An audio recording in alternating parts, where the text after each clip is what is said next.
show. Howdy, everybody, howdy.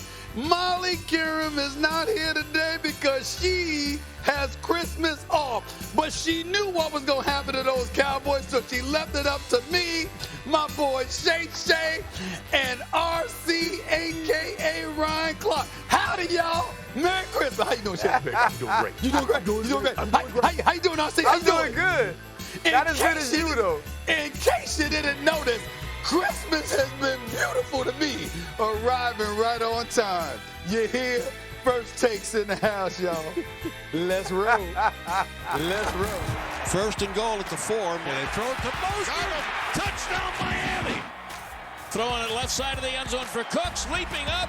Touchdown, Cowboys. We flipped the script off of one play in that sense, and these guys were not going to do that. All right, so here comes Miami. Boy, what a drive. The Cowboys cannot stop it.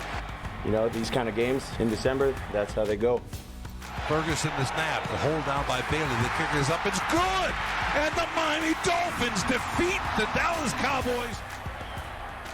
Howdy, everybody. Merry Christmas and welcome to First Take. Shannon, Sharpe, RC here with your boy right here. Let's get right into it because we only got an hour show, all right? We're going to move this along. You know the rules. Speak when you're spoken to. I'm the boss today. Molly ain't here, y'all. How about them Cowboys?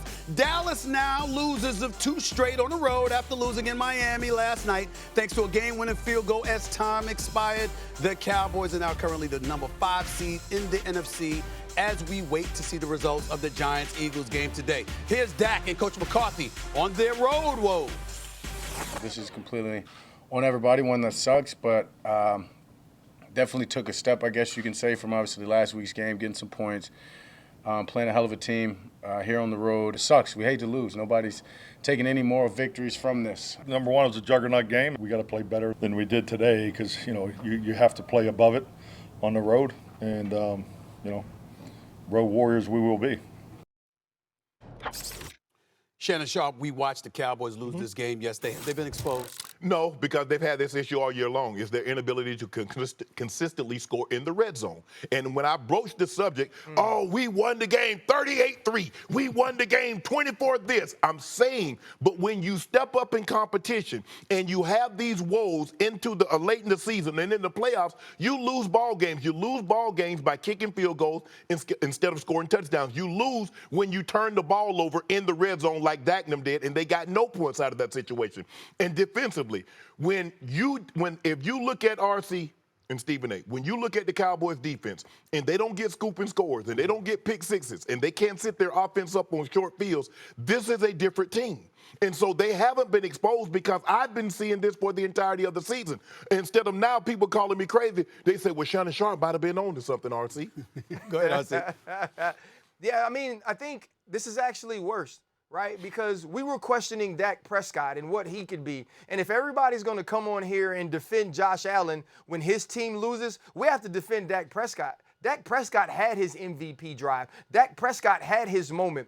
This is supposed to be a team. In the offseason, this is what they said. Mike McCarthy said they'd run the football better, which they don't. And Mike McCarthy said they'd finish games defensively.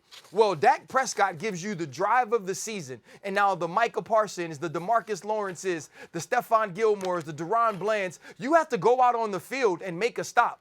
There was no pressure because Mike McDaniel got the football out of Tua Tagovailoa's hand. You had a 15-yard face mask penalty. And in the most important moment, Dan Quinn reverted back to who he was, which is a man-to-man defense. And Mike McDaniel dialed up the right play at the right time. But here is what was most disheartening to me. You had 2 plays to keep this team from getting a first down, and you allowed the Miami Dolphins, who everybody in the entire football world knew were going to run the football, you allowed them to get a first down and run the clock out. I believe if you're that defense, you got to say to yourself, if we get the football back to Dak Prescott, we have a chance. And they couldn't do that. So they have been exposed in this sense. You go and get bludgeoned the week before. Yes, the offense plays better. Yes, the defense doesn't get gashed. But in the important moment, you didn't show up. And it's what Stephen A. always says. You build yourself up, not only for a season, but in a game, and you let it down in the most important moment. Well, I appreciate RC bringing that up because that's absolutely accurate. He missed something. He didn't add something. What can go wrong will go wrong. Let's not forget that. I tell everybody to be patient. Just wait. The holiday season rolls around. This is when it happens. I don't want you nose diving early. Right. I want your hopes high. And then all of a sudden you're plumbing. Let's take this into account, Shay. Here's the deal. The Dallas Cowboys 7-0 at home, 3-5 on the road. Right. Averaging 39.9 points per game at home, only 21 on the road. Yesterday, they only converted 33% of their third downs, all right? I'm looking at that. And here's the thing that I think they've been exposed to answer the question directly, RC and Shay. Here's the deal. You can run the football on them. And by the way, correct me if I'm wrong. Y'all know I don't. I'm talking to 2 Super Bowl champions here. I ain't never played the damn game, okay? Never wanted to. Never want nobody hit me, all right, Shannon? Here's the deal. I'm looking at these guys, and I'm saying to myself, why is anybody, if you watch the Dallas Cowboys against the Eagles, if you watch them against Arizona, if you watch them against San Francisco, if you watch them yesterday, why are you even thinking about running the ball wide? They got speed. Yeah. Yes. You're playing right into their hands. When you run in between the tackles and you play smash mouth football with a bell cow at your running back spot, you can run all day on the Dallas Cowboys, not to mention the fact you take things out of Micah Parsons' hands as well. That's what I'm thinking. I didn't see enough of it yesterday as far as I was concerned. Right. But the reason I say they're exposed is because you know you can run on them. Go ahead. Well, they haven't been I have a exposed. question for you, Shay. Go ahead, I have a RC. question for you.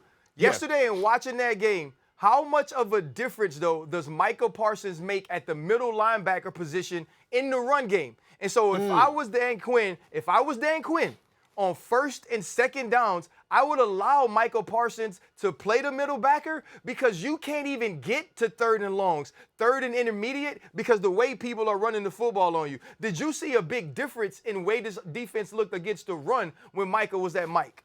Well, I think the thing is that I agree with Stephen A. because they were trying to get wide, and that's not the way you attack the Dallas Cowboys. And another reason I say they haven't been exposed because they haven't been able to run the football all year, and they couldn't stop the run against them when they're playing against good teams. Right. So I didn't learn anything yesterday that I didn't already know. Their red zone woes offensively, their inability to run the football, I think they might miss Zeke, especially the tough yards that Zeke could get. And I definitely think did you see what Amari Cooper did? Oh, yes, I did. Did you see what Amari Cooper did? I saw 265 receiving yards. That's what I saw. I saw a number one that looked like a number one. RC, they don't get enough from their 2 and 3 receiver. Now, Brandon Cook stepped up, made a big fourth down catch, but consistently, they don't get enough out of Michael Gallup. They don't get enough out of Brandon Cooks. They don't get enough out of Gallup. Because he hadn't been the same since that injury. CD was CD. CD had 10 targets yesterday. He should have had 20. Because if you're not going to travel Howard or Jalen Ramsey with me, I'm going to wear your third and fourth corners out. Hold that thought. I got to come to you and RC with this because you brought up CD Lamb. 4 catches, 93 yards in the first quarter and a touchdown. Last 3 quarters, 2 catches, 25 yards. That's not about him? I mean, I understand they should have targeted him more, fellas, but, I mean, if you got 2 catches for 25 yards over the 3 quarters against the Miami Dolphins, isn't that to some degree about CD Lamb? Go ahead, RC. That's not on CD, though. That's on Mike McCarthy. CD Lamb won when you gave him opportunities to win. Absolutely. Especially in the slot. Think about that last drive when you had the gotta-have-it plays. It was CD Lamb on third down, matched up against the third corner in the slot. And then on the outside against Xavier Howard on 4th down, you run a sprint out to CeeDee Lamb, and he comes up with the big play. He probably scores if Deshaun Elliott doesn't dang near pull his pants down in the red zone. And so I think CeeDee Lamb was where he needed to be. I feel like there was a spell in that game where they didn't target him enough, especially with the early success in the slot. And Shannon already said it. If you're not going to travel Xavier Howard or Jalen Ramsey into the slot with CeeDee Lamb, he should have had 15 targets yesterday. Absolutely. And I believe that's why they were slowed. I'll give you the last word, 30 seconds. A lot of times what happens is when a wide receiver gets off to a fast start, sometimes as an offensive coordinator, you think, oh, they're about to take him away, so let's go ahead and travel, go elsewhere with the football. No, I'm going to make you take him away.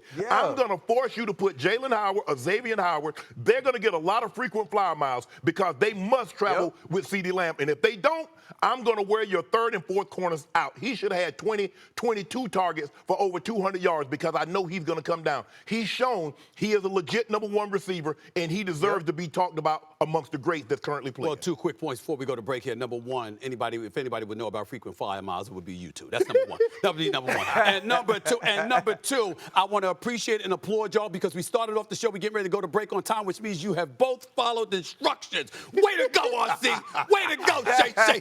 Following instructions. That's what it's all about on First Take this morning. Still to come.